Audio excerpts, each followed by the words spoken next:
Hello. So I decided to do my project on Lucy Mack Smith, and my project is 3 different poems based on the different stages of her life. They're all like different styles of poems, and I'm going to explain that to you right now. So the first one that I did was a poem that I actually found in A History of Joseph Smith by his mother. The first chunk of that book is Lucy Mack talking about her family and home life and how her childhood was, and just little chapters on each of her siblings.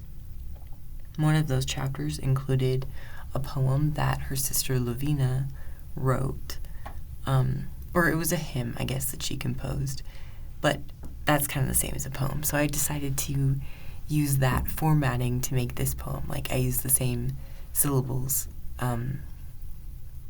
and number of lines in the stanza to make this poem. Yeah. So for the second one, I decided to do a grouping of haikus. This is just 3 haikus put together. Haikus are pretty basic. I feel like we all know what that is. It's just 5 syllables in the first sentence, 7 in the second, and then 5 again in the last.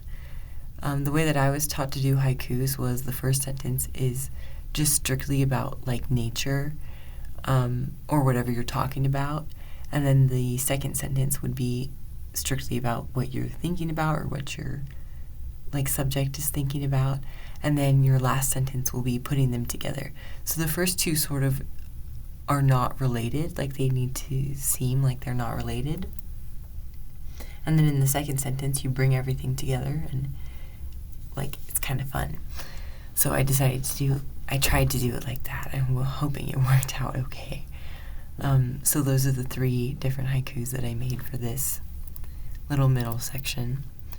And then for the last section, I actually did a villanelle, which was really fun. I've only done it once before, so I'm not sure it's the best, but I tried. This example of a villanelle is one of the most popular examples of a villanelle, and I really like it. They did a really good job for this one. It's basically a poem that has 8 syllables in each sentence, and then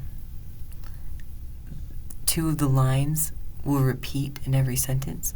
So you need to connect all of the meanings or be able to flip the meanings of your sentences, because in the beginning, if you have one sentence and then you just say the same thing about it, it's going to get boring. So a lot of times people will try and flip the meaning of the sentence, and that's sort of what I did here, where I started out where people were physically sick and dying, and then in the end I tried to make it more spiritual, I guess. I also talked about her saying, "His message I now sing and shout." And I thought that was really important, because in a lot of my readings and studying that I did, she has so many experiences where people will come up to her and say "We're gonna kill you. You need to deny your faith," or "We're gonna put your husband in prison. You need to burn your Book of Mormons." And she doesn't do it. She still stands up for what she believes in, and I'm really impressed by that. I think she's a super incredible example, and it's no wonder that Joseph Smith was able to do what he could. He was raised by such an amazing woman. So the first section that I did, the first poem that I did, was just the first growing up part of her life. My original plan was actually to kind of encapsulate what her experience was, but I decided instead to do a very specific look on her sister Lavina, because I know that it did seem like she had a very big impact on Lucy Mack. Lavina got sick when Lucy Mack was very young, or 10, I guess. So she remembered it very well, and she was able to take care of her sister while she was sick.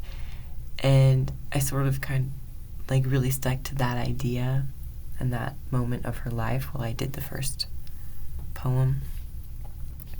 The second one was about more of her marriage and young adult life, and here I talked about the vision that she had about her husband, and I believe it was her husband's brother, she was worried that her husband wasn't going to be able to accept the gospel because he wasn't part of a church before Joseph Smith.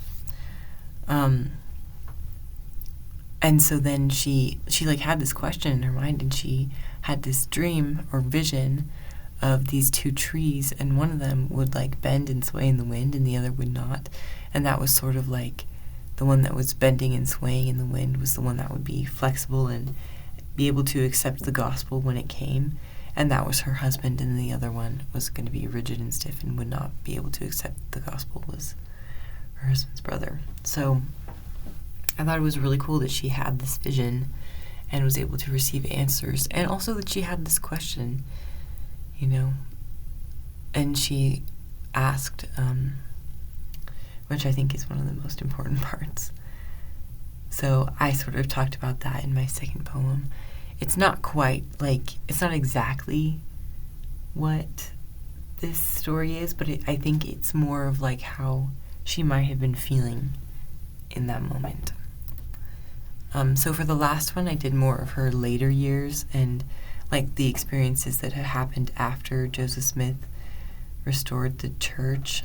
There was a lot of persecution going on, obviously, but she also had to go through a lot, and she saw a lot of pain and took care of a lot of people who were sick. She mentions that a couple times in the things that I've read. And also, one of the lines in it talks about loving God with all of your heart. And she says that in in her general conference talk.